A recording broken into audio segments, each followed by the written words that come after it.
Mga idolo, walang makapaniwala sa nangyari sa Game 5. Ang Los Angeles Lakers na may nagbabalik na Austin Reeves, tinalo ng Houston Rockets na walang Kevin Durant. At hindi lang basta talo mga idolo, parang nawala ang buong team sa sariling laro. Malaki ang scoring nila, pero talo pa rin. Si Austin Reeves kababalik pa lang, pero sablay ang efficiency. Si LeBron naman may numbers pero hindi ramdam sa panalo. At ang pinaka-shocking, ang trigger man ng Lakers 1 point lang. Ano bang nangyayari sa Lakers? At bakit parang sila mismo ang kalaban nila? Stay tuned! Kasi ito ang buong breakdown ng isa sa pinaka-wild na Game 5 sa playoffs ngayon.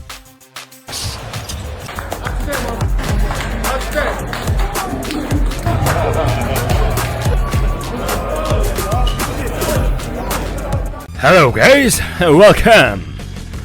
What's up mga idolo? Welcome back sa ating channel. Katatapos lang ng Game 5 sa Western Conference Playoffs.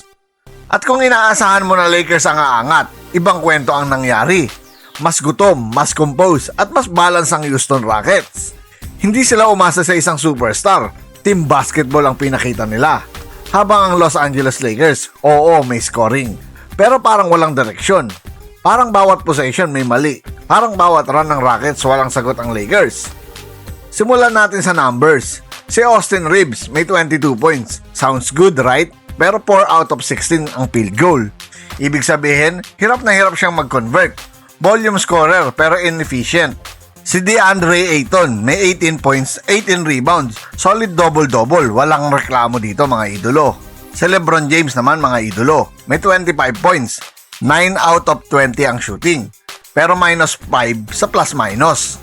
At dito papasok ang masakit na katotohanan. Kahit may numbers si LeBron, hindi niya nakontrol ang momentum ng laro. Hindi niya napigilan ang runs ng Rocket. Hindi niya naset ang tone defensively. At ito na ang pinaka-shocking. Ang trigger man ng Lakers na si Luke Kennard, 1 point lang. 0 out of 4 sa field goal. 0 out of 2 sa 3 points.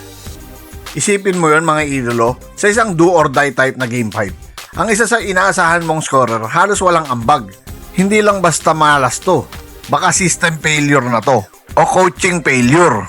Mga idolo, 3 bagay ang pumatay sa Lakers sa Game 5. Number 1 dito ang shot selection. Pilitan, 4 shot, walang rhythm. Pangalawa, depensa. Late rotation, open shooters, walang urgency. Pangatlo, chemistry. Parang hindi sila magkakakilala sa court. Walang flow, walang trust. At kapag ganito ang nangyayari sa playoffs, delikado ka mga idolo. Ngayon mga idolo, bigyan natin ng credit ang Houston Rockets. Kasi hindi lang sila nanalo. Dinomina nila ang Lakers sa team play. Si Jabari Smith Jr. may 22 points. Si Alperen Sengun may 14 points. Si Tari Eason may 18 points. Si Amen Thompson may 15 points. Walang sobrang bida, pero lahat may ambag. Ito ang pinakadelikadong klase ng team. Yung kahit sino pwedeng sumabog. At yun ang hindi nasagot ng Lakers mga idolo. After this Game 5, momentum, nasa Rockets na mga idolo. Confidence, nasa Rockets na rin. Ang Lakers ngayon nasa alanganin. Kung hindi nila maaayos ang kanilang offense at defense, posibleng dito na matapos ang laban. At kung mangyayari yun, maraming tanong ang haharap sa franchise na to. Pero sa bagay, meron pang isang player na hindi pa nakakabalik, si Luka Doncic. Kung umabot ka dito sa dulo, solid ka mga idolo. Ano sa tingin nyo mga idolo?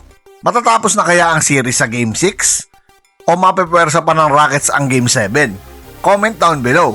At kung gusto mo ng ganitong klaseng NBA breakdown, hit like and subscribe. At i-share mo na rin sa tropa mong Lakers fans. Dahil dito sa channel na ito, basketball ang tunay na panalo. % from 3 in this series. Smith, he got it. But when he gets off to a good start, To the face.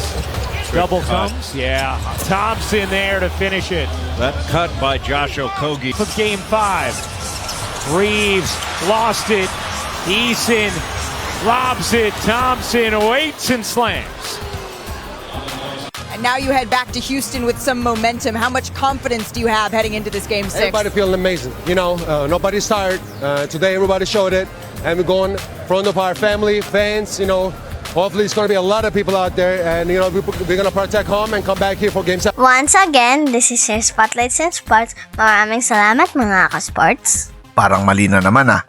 Once again, this is your Spotlight and Sports. Maraming salamat mga ka-sports.